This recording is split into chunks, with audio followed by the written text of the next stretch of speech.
Earlier this week, my husband Nick and I attended Thanksgiving dinner at my brother Brandon's house. Unfortunately, the evening turned out to be nothing like we expected.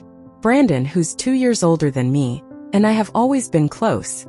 We've had our ups and downs like any siblings, but until recently, our relationship was strong. Things started to change about 4 years ago when I, now 28, began dating Nick, who is 30. Brandon has never approved of my relationship with Nick, and it has nothing to do with the kind of person Nick is. Nick is an incredible man, kind, supportive, and hardworking. Everyone who knows him can vouch for his character. We're happy together, and he treats me wonderfully. But none of that matters to Brandon. All he cares about is that Nick doesn't come from the same privileged background as we do. Nick was raised by a single mom after his father walked out before he was even born. His mother faced immense challenges, especially after her own family cut ties with her for deciding to keep the baby. Despite all that, she worked tirelessly to give Nick a stable life. Today, Nick not only has a good career but also supports his now retired mom. To me, that's far more admirable than anything Brandon or I have ever achieved. Our parents are both lawyers, so we grew up with a comfortable and cushioned life. Brandon, however, sees Nick's background as a mark of inferiority. He's made little comments and taken subtle digs at Nick ever since I first introduced him to my family. While our parents have always treated Nick kindly, Brandon has gone out of his way to make him feel unwelcome. Over the years, this behavior has caused many fights between Brandon and me. I've even gone weeks without speaking to him on several occasions. Each time, Brandon would apologize and promise to do better, and I'd forgive him, hoping he'd change. But inevitably, he'd repeat the same behavior. When Nick and I got engaged last year, Brandon wasn't happy. He was even less thrilled when we got married 6 months ago. Despite all this, I kept holding on to the hope that he'd eventually come around. But after what happened this Thanksgiving, I've realized there's no fixing this. This year, Brandon decided to host Thanksgiving at his house. Typically, our parents host, but Brandon wanted to take on the responsibility, especially since his wife is pregnant. He invited both Nick and me, specifically asking that Nick come, which gave us hope that he was finally making an effort. We arrived at Brandon's house, optimistic about the evening. But as soon as we got to the door, Brandon greeted us with an unbelievable statement. He told me I was welcome to come inside, but Nick would have to leave. Nick and I were stunned, and Brandon quickly explained his reasoning. At the last minute, he and his wife decided to extend their invitation to her extended family, in addition to their own parents and siblings. He said that since their house was now too crowded, Nick had to leave. Brandon and his wife live in the suburbs, and they don't often host family gatherings.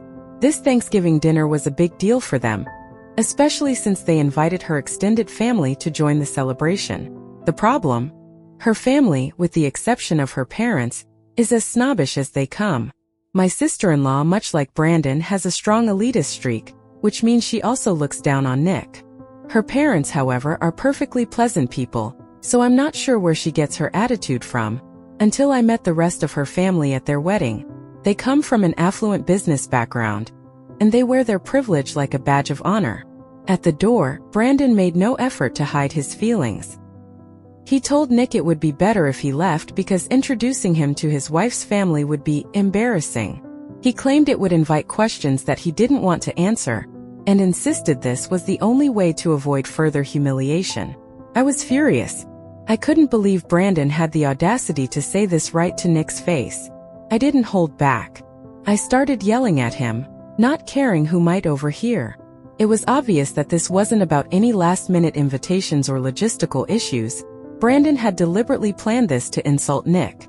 If he didn't want us there, he could have simply told us beforehand instead of making us drive all the way to his house just to turn us away at the door. I told him it was a calculated move meant to demean my husband, and that it showed just how little class he had. That word hit the mark as I knew it would.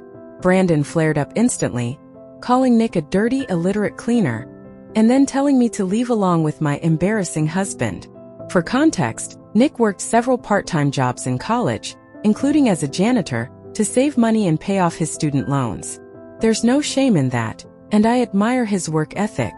Nick is well educated just like Brandon and me, The only difference is that he went to a more affordable college because he didn't have the financial safety net we had growing up. Brandon's insult was baseless and mean-spirited. That comment was the final straw. I was livid. I started cursing at Brandon without holding back. And Nick had to step in to calm me down.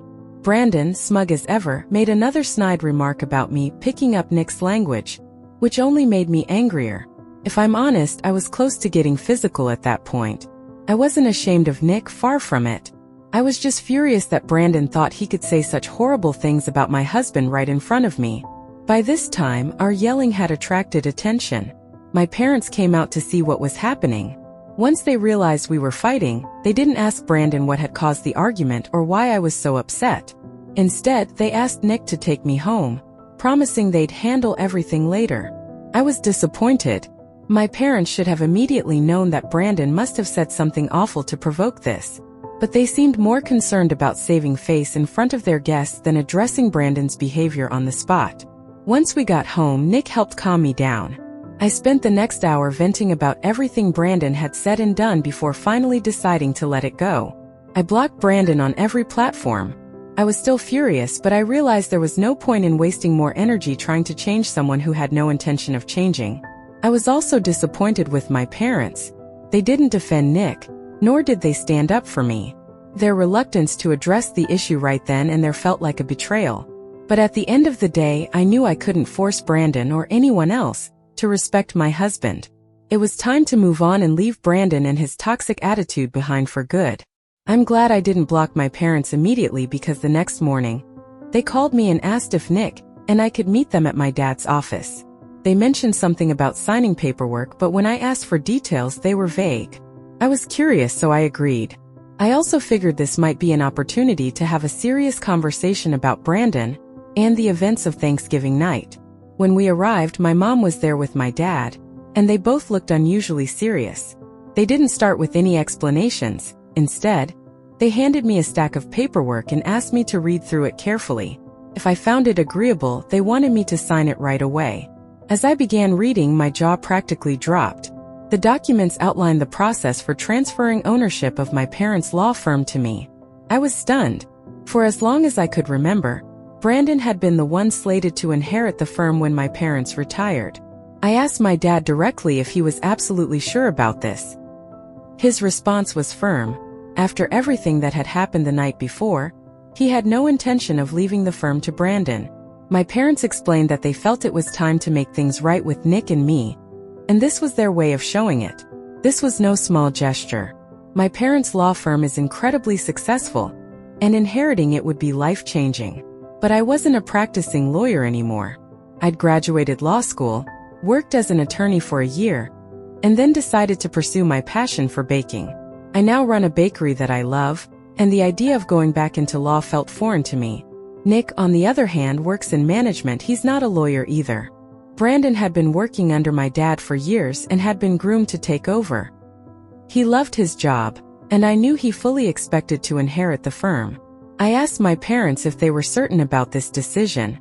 They explained that after the guests left the previous night, they had confronted Brandon and his wife about the commotion. Shockingly, Brandon and his wife showed no remorse.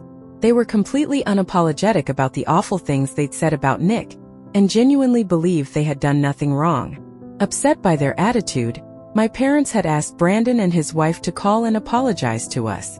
They flat out refused. That was the breaking point for my parents. They told me they didn't want anything to do with Brandon anymore. Since they were nearing retirement, they felt it was necessary to have someone they trusted take over the firm, and that someone was me. Even though I wasn't a practicing lawyer, I was still their daughter, and this way the firm would stay in the family. Apparently, my parents had come into the office early that morning to prepare the paperwork. They already had templates, as they'd previously drawn up documents transferring the firm to Brandon. After reading through everything, Nick and I stepped aside to talk privately. We ultimately decided to sign the paperwork to begin the process of transferring ownership to me. My parents were thrilled and wanted to celebrate, but I wasn't sure how I felt about it. While I was hurt and angry about what Brandon had said about Nick, I also felt conflicted. Brandon had worked hard at the firm and truly loved his job. Taking away his opportunity to lead the firm seemed harsh. even if he had brought this on himself. But the more I thought about it, the more I realized I wasn't stealing anything from him. I couldn't shake the feeling of unease about everything that had happened, but I convinced myself that I was just accepting what my parents had handed me. Nick and I didn't really talk much about it that night. I think we were both processing the situation. The next day, my parents told me that I needed to come into the office to familiarize myself with things, as I would be rejoining the firm. That's when everything really came to a head. When I walked into the office, my parents called a meeting and announced to everyone that I would be taking over the firm in a couple of months when they retired. The announcement left the room in stunned silence. Everyone had assumed that Brandon, who had been working under my father for years, would take over. Brandon didn't say anything in front of everyone, but I could tell from his face that he was seething. It was clear he was trying to maintain composure and not make a scene. Later that evening, though, he called me from a number I didn't recognize. His tone was accusatory and entitled from the start. He demanded that I convince our parents to reverse their decision and let him inherit the firm. He claimed that I was doing all of this intentionally to hurt him, and he insisted that I step down. I wasn't having it. I told him that our parents made their decision based on his own behavior, and that I wasn't going to interfere. I also reminded him that his actions, especially his treatment of Nick, had consequences, and he was the one responsible for the position he was in now. I even told him that if he couldn't handle working under me, he could quit. That's when he lost it. He started yelling, accusing me of being unethical and selfish, and claiming that I was destroying his future out of spite. He said that everything he had said about Nick was true, and that I was being ridiculous for punishing him for it. The argument quickly turned into a screaming match. We hurled insults at each other, and the conversation devolved into pure chaos. Before hanging up, Brandon said he would resign if that's what I wanted, but that he also planned to sue me and our parents for being unfair to him. I don't think he has any legal grounds for a lawsuit, but his words shook me. Even though Nick and my parents have both reassured me that I'm not doing anything wrong, I can't help but feel conflicted. I know Brandon brought this on himself, but I still can't shake the guilt. Even during our fight, I could hear the devastation in his voice, and it's been weighing on me ever since. I've been turning this over in my mind, questioning whether I'm doing the right thing by accepting the firm. I just feel so torn. So, am I the one in the wrong for agreeing to take over my parents' law firm, knowing that Brandon expected to inherit it? Update 1. The comments have given me a lot to think about. First and foremost, I've realized something important. I never truly enjoyed being a lawyer. I only pursued it because it was what my parents wanted for me, and back then I didn't have the drive to explore other options. I did have a knack for baking, but I never thought of it as a viable career path. Now I love what I do, and the thought of giving up my bakery to run a law firm makes me uneasy. I'll admit my bakery isn't as lucrative as my parents' law firm, but it's my passion. Giving it all up just to get back at my brother feels petty and hollow now that I've had time to reflect. I've discussed this with Nick, and he reassured me that I don't have to take over the law firm if I don't want to. He suggested I speak to my parents and tell them how I feel, but there's another complication. My parents are adamant about keeping the firm in the family. If I step back, the firm will almost certainly go to Brandon, and I can't stand the thought of that happening after everything he's done. It's not just about the insults, it's about his character. My parents have been clear that they don't want Brandon running the firm, but their insistence on keeping it in the family limits their options. I've been struggling with how to communicate all of this to my parents. It feels childish to take the firm just to prevent Brandon from inheriting it, but it also feels wrong to step aside and let him take over. Nick has been supportive, reminding me that my feelings are valid given how much tension has built up between Brandon and me. Even if he were to apologize, I know it wouldn't be sincere. After agonizing over this, I finally decided to talk to my parents. 8 days had passed since Thanksgiving, and I knew I needed to address this before things went any further. Last night, I invited them over for dinner, and with Nick by my side, I laid everything out. At first, their reaction was exactly what I expected: disappointment. They pointed out that I shouldn't have signed the paperwork if I wasn't sure about taking over, and I had to endure a lecture about being decisive. Honestly, I deserved it, so I just listened without pushing back. Eventually, they seemed to understand my perspective. They even suggested that I could take over as the firm's owner without being involved in its daily legal operations. But I explained that I didn't want to be involved at all. I was honest about finding the legal field boring and uninspiring, and while they weren't thrilled, they said they respected my decision. Then came the hardest part. I told them why I had accepted the position in the first place. I admitted that my primary motivation was to prevent Brandon from inheriting the firm. That revelation shocked them because, as they pointed out, I've never been a petty or vindictive person. But honestly, I couldn't stand Brandon anymore. His behavior had been grating on my nerves for a long time, and the Thanksgiving incident was the final straw. I made it very clear to my parents that I would be deeply upset if, after everything, Brandon still ended up taking over the company. My parents listened to me and agreed. They acknowledged that it would reflect poorly on them to backtrack and allow Brandon to take over, especially after announcing in front of the entire office that I would be stepping into the role. They also worried that doing so would cause their employees to lose trust in their leadership. That said, my parents are in a tough spot.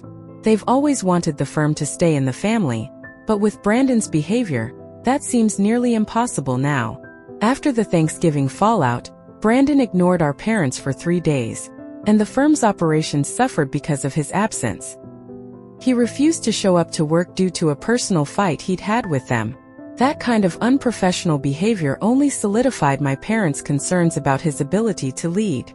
When Brandon finally returned to the office, it was only to hear my parents announce that I would be taking over. Since then, he stopped showing up entirely and hasn't even formally resigned.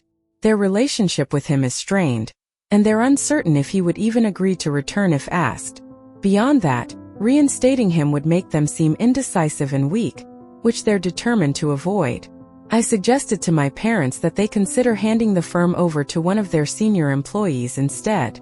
There are several people who have been with the firm for years, love the company, and have proven their dedication.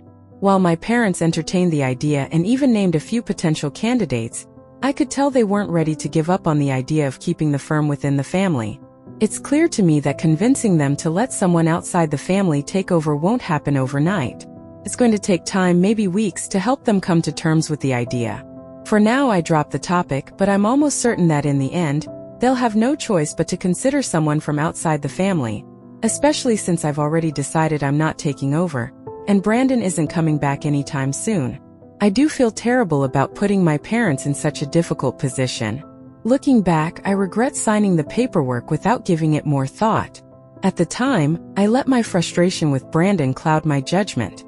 If I had taken the time to reflect, I might have avoided this situation altogether.